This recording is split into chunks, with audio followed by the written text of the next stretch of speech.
दोस्तों, black holes कैसे बनते हैं उसके बारे में तो आप सभी लोग जानते ही होंगे। जब एक सफिशिएंट मास वाला स्टार सुपरनोवा की प्रोसेस करता है तब उसके एक्सप्लोजन से एक ब्लैक होल की उत्पत्ति होती है जो इतना ज्यादा घातक और शक्तिशाली होता है कि इसके पास से लाइट पार्टिकल्स यानी कि फोटॉन्स भी वापस नहीं आ पाते हैं। इसका ग्रेविटेशनल पुल और इसमें मौजूद फोर्स ब्रह्मांड में उपस्थित किसी भी चीज से इनकम्पेरेबल है। अब ब्लैक होल्स के बारे में तो आपने बहुत कुछ जान लिया और ज्यादातर चीजें तो हमने आपको इस चैनल में ही बता दी है, पर क्या आपके दिमाग में कभी ये सवाल आया है कि ब्लैक होल जैसी चीज आखिर खत्म कैसी होती होगी? ब्रह्मांड का दानव और अपने अंदर सब कुछ निगल लेने वाला यह ब्लैक होल जन्म तो ले लेता है पर मरता कैसे है? इसके बारे में आपने शायद कभी सोचा भी नहीं होगा, मगर अब सोचना बंद कर दो क्योंकि अब हम आ गए हैं इसके बारे में आपके लिए वीडियो लेकर। तो हेलो गाइस, मैं हूं कौशिक और चलिए जानते हैं कि कैसे एक ब्लैक होल अपने अंत की सांसें लेता है। दोस्तों, हर एक चीज की एक रेंज होती है, चाहे वो आपके फोन के सिम का नेटवर्क हो या फिर ब्लैक होल का ग्रेविटेशनल पुल।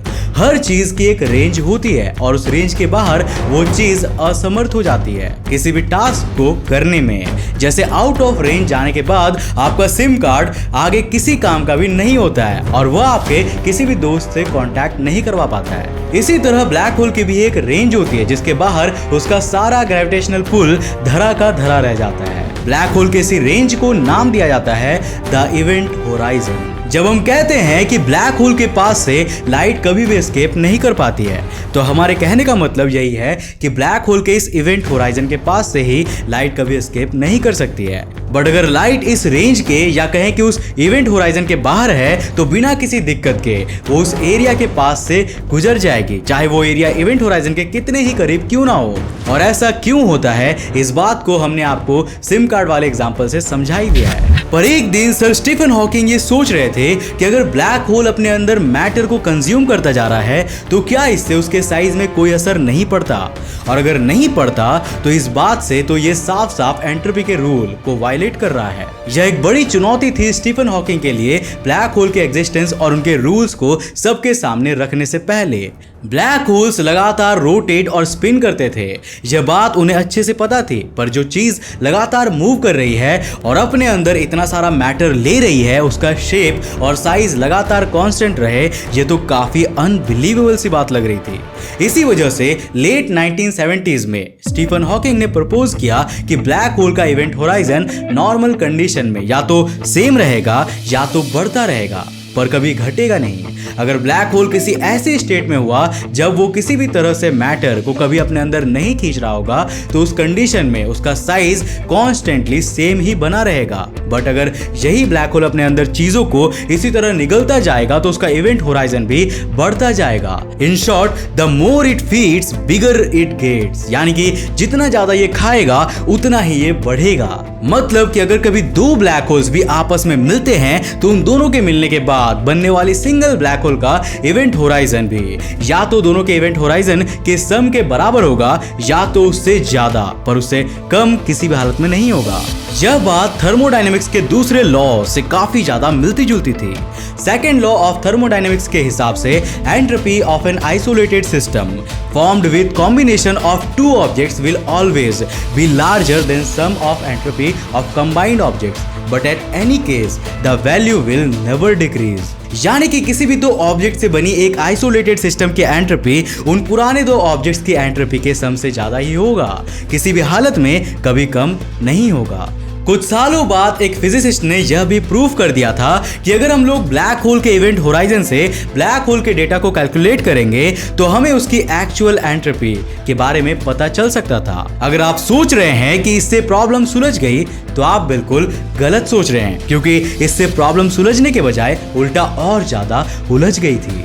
क्योंकि इसका सीधा सा मतलब था कि ब्लैक होल की खुद की भी कोई ना कोई एंट्रोपी होती है और जिस चीज की भी एंट्रोपी होती है उसका मतलब यह है कि उसका कोई ना कोई टेम्परेचर भी जरूर होता होगा, और जिस चीज का टेम्परेचर होता है यह किसी ना किसी रेट पर रेडिएशन जरूर एमिट करता है। अब जरा सा ही सही लेकिन करता जरूर है। अब ये बात सुनने में कितनी ज्यादा असाधारण सी लग रही है ना, कि जो चीज अपने अंदर सब कुछ समा लेती है और सब कुछ निगल लेती है, वह अपने अंदर से रेडिएशन बाहर फेंक रही थी। ऑब्जर्वेशंस के हिसाब से जो चीज जितनी ज्यादा गर्म होगी वह उतनी ज्यादा रेडिएशन फेंकेंगी और जो चीज जितनी ज्यादा ठंडी वो उतनी कम। यही कारण है कि हम लोग जलते हुए लोहे की रेडिएशन को आसानी से डिटेक्ट कर लेते हैं पर किसी बर्फ की रेडिएशन को नहीं कर पाते। पर बात फिर से वहीं पर आ गई कि कैसे, आखिर ब्लैक होल्स रेडिएशन कैसे छोड़ सकता है।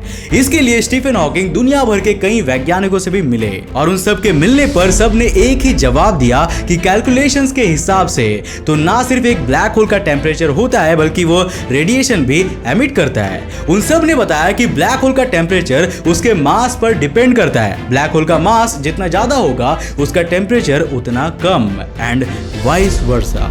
अब ब्लैक होल रेडिएशन कैसे छोड़ सकता है, इसके लिए आपको थोड़ी सी बातें जाननी होंगी।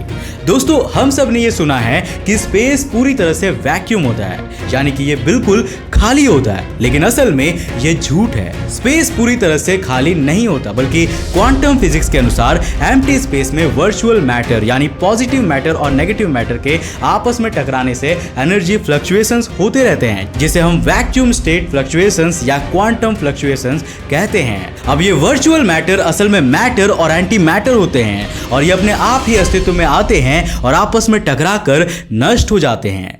ये दोनों ही चीजें एक दूसरे को अट्रैक्ट भी करती है। इनमें से मैटर के पास पॉजिटिव चार्ज होता है और वहीं एंटी मैटर के पास नेगेटिव चार्ज होता है और पॉजिटिव नेगेटिव तो हमेशा एक दूसरे को अपनी ओर आकर्षित करते हैं। ऐसा स्पेस की हर एक खाली जगह पर होता रहता है कि मैटर और एंटी मैटर एक दूसरे के करीब आकर एक दूसरे को नष्ट कर देते हैं, इवन ब्लैक होल के पास भी।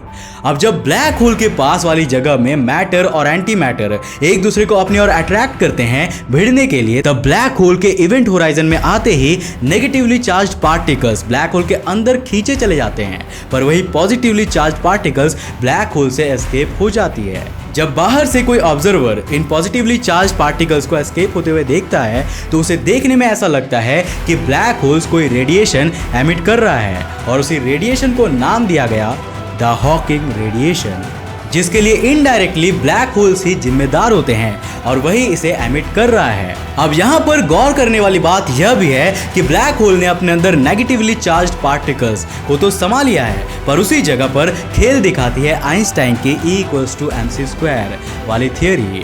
अब ये हमें बताता है कि एनर्जी मास के प्रोपोर्शनल होती है, यानी कि जब नेगेटिव एनर्जी ब्लैक होल के अंदर जाती है तो उसके जाने से ब्लैक होल का मास भी कम होता है। हमने कुछ ही देर पहले आपको यह बताया था कि अगर ब्लैक होल का मास कम होगा तो उसका टेम्परेचर ज्यादा होगा, पर वहीं अगर ब्लैक होल का मास ज्यादा होगा तो उसका टेम्परेचर कम होगा। अब यहां पर अगर लगातार ब्लैक होल का मास कम होता जा रहा है तो उसका मतलब यह है कि उसका टेम्परेचर भी राइज हो रहा है। ब्लैक होल के टेम्परेचर में इस चढ़ाव के कारण इसके द्वारा रिलीज की जाने वाली रेडिएशन भी बढ़ जाती है। अब जाहिर सी बात है कि अगर इस तरह से ब्लैक होल का मास कम हो रहा है तो उसके इवेंट होराइजन का एरिया भी कम होता जाएगा। लेकिन यहां पर सेकंड लॉ ऑफ थर्मोडायनेमिक्स किसी भी तरह से ब्रेक नहीं होता, क्योंकि जितना मास ब्लैक होल लॉस करता है उतने ही मास की भरपाई ब्लैक होल के द्वारा एमिट की गई रेडिएशन कर देती है और थर्मोडायनेमिक्स के सेकंड लॉ को ना तोड़ने के लिए ये बैलेंस बना रहता है। पर क्योंकि ब्लैक होल का मास लगातार कम होता चला जाता है,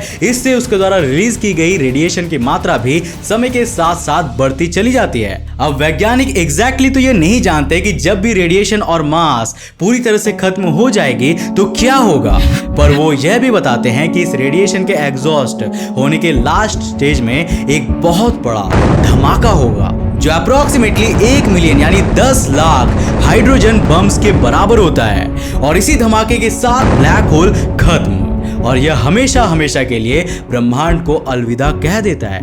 ब्लैक होल के अंत की थियरी की स्टेबिलिटी के लिए काफी सारे लॉज को मेंटेन किया गया था ताकि उनमें से कोई भी वायलेट ना हो। वैसे तो इस बात की और भी कई सारी थियरीज है, जैसे एक ब्लैक होल आगे जाकर व्हाइट होल बन जाता है, परंतु इस नजरिए से फिजिक्स के कई सारे सिद्धांत टूट जाते हैं जिनसे फिजिक्स की नींव पर काफी ज्यादा असर पड़ता है और इसी कारण इन सब बातों पर यकीन नहीं किया जाता और हॉकिंग रेडिएशन वाली इस थियरी को एक सच के रूप में स्वीकारा जाता है।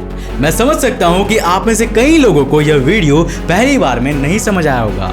एस्ट्रोफिजिक्स के ऐसे टॉपिक काफी ज्यादा कॉम्प्लिकेटेड होते हैं और पहली बार में किसी को भी समझ में नहीं आते। और अगर आप भी उनमें से एक है तो इस वीडियो को एक बार फिर से शुरू से लेकर अंत तक वापस देखना, तभी आपको ये पूरा कॉन्सेप्ट डीपली समझ आएगा। इस थियरी में एक कॉन्ट्राडिक्शन भी पैदा होती है जिसको नाम दिया गया है ब्लैक होल इंफॉर्मेशन पैराडॉक्स, और उसके ऊपर हम ऑलरेडी एक वीडियो बना चुके हैं जिसे आप ऊपर आई के बटन पर क्लिक करके देख सकते हैं। उम्मीद है आपको आज के वीडियो काफी पसंद आया होगा और आपने इस वीडियो से काफी कुछ नया सीखा होगा। अगर हाँ तो इस वीडियो को लाइक करने के साथ साथ अपने फ्रेंड्स और अपने साथ जरूर शेयर करना। अगर आप नए हो इस चैनल पे और इंटरेस्टिंग वीडियोस देखना चाहते हो तो इस चैनल को सब्सक्राइब करने के साथ साथ नोटिफिकेशन बेल को भी दबाना ताकि आप देख सको हमारे वीडियो सबसे पहले। तो तब तक के लिए बाय, जय